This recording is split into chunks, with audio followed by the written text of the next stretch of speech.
ನಮಸ್ಕಾರ ಸ್ನೇಹಿತರೆ, ಗಂಧದ ಗುಡಿ ಯೂಟ್ಯೂಬ್ ಚಾನಲ್ಗೆ ನಿಮಗೆಲ್ರಿಗೂ ಸ್ವಾಗತ.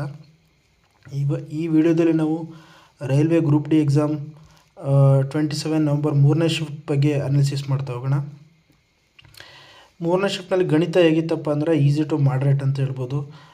4 ರಿಂದ 5 ಕ್ವಶನ್ನು ಕ್ಯಾಲ್ಕುಲೇಟಿವ್ ಇದೆ, ಬಟ್ ಆದರೂ ಈಸಿ ಟು ಮಾಡ್ರೇಟ್ ಇದೆ. ರೀಸನಿಂಗ್ ಬಂದುಬಿಟ್ಟು ಮಾಡ್ರೇಟ್ ಅಂತ ಹೇಳ್ಬೋದು ಸ್ನೇಹಿತರೆ. ಮತ್ತು ಪ್ರೀವಿಯಸ್ ಇಯರ್ ಕ್ವಶನ್ ಪೇಪರ್ನ ನೀವು ಸಾಲ್ವ್ ಮಾಡಿದ್ರೆ ರೀಸನಿಂಗ್ ತುಂಬ ನಿಮ್ಗೆ ಈಸಿ ಆಗುತ್ತೆ. NTPC ಆಗಿರ್ಬೋದು, ಟೆಕ್ 3, ಟೆಕ್ 1 ಪೇಪರು, ಇವನ್ ಲಾಸ್ಟ್ ಗ್ರೂಪ್ ಡಿ ಪೇಪರ್ನ ನೀವು ಸಾಲ್ವ್ ಮಾಡಿದ್ರೆ ಟೋಟಲ್ ನಿಮ್ಗೆ ಪ್ರೀವಿಯಸ್ ಇಯರ್ ಕ್ವಶನ್ ಪೇಪರ್ನ ನೀವು ಸಾಲ್ವ್ ಮಾಡಿದ್ರೆ ಸೇಮ್ ಆ್ಯಸ್ ಇಟ್ ಇಸ್ ಇದೆ ಅಂತ ಹೇಳ್ಬೋದು.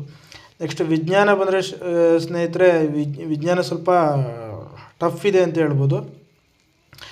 ವಿಜ್ಞಾನದಲ್ಲಿ ವೆಯ್ಟೇಜ್ ಬಂದುಬಿಟ್ಟು ಭೌತಶಾಸ್ತ್ರ 9 ರಿಂದ 10 ಕ್ವಶನ್ ಇದೆ. ಅದರಲ್ಲಿ ಜಾಸ್ತಿ ಯಾವ ಟಾಪಿಕ್ ಮೇಲೆ ಫೋಕಸ್ ಮಾಡಬೇಕು ನೀವು ಅಂತ ಹೇಳಿದ್ರಪ್ಪ, ಲೈಟು, ವಿದ್ಯುತ್ ಶಕ್ತಿ, ಕಾಂತೀಯತೆ, loss of motion, work, energy, power, ಇದ್ರ ಮೇಲೆ ನೀವು ಫೋಕಸ್ ಮಾಡಬೇಕಾಗುತ್ತೆ. ಕೆಮಿಸ್ಟ್ರಿ ಅಂತ ಬಂದರೆ ಕೆಮಿಸ್ಟ್ರಿ 7 to 8 ಮಾರ್ಕ್ಸ್ 8 ಕ್ವಶನ್ ಇದೆ. Periodic table, chemical reaction, metal, non metal, acid, base, salt, carbon compounds ಬಗ್ಗೆ ನೀವು ಇಲ್ಲಿ ಜಾಸ್ತಿ ಕ್ವಶನ್ಸ್ ರಿಪೀಟ್ ಆಗ್ತಿದೆ ಅಂತ ಹೇಳಕ್ಕೆ ಇಷ್ಟಪಡ್ತೀನಿ. ನೆಕ್ಸ್ಟ್ ಜೀವಶಾಸ್ತ್ರ ಬಂದೆ 6 ರಿಂದ 7 ಕ್ವಶನ್ ಇದೆ.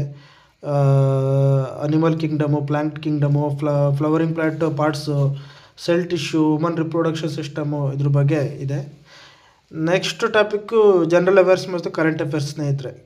ಇಲ್ಲಿ ಆಲ್ಮೋಸ್ಟ್ 99% ಕರೆಂಟ್ ಅಫೇರ್ಸ್ ಇದೆ ಅಂತ ಹೇಳ್ಬೋದು.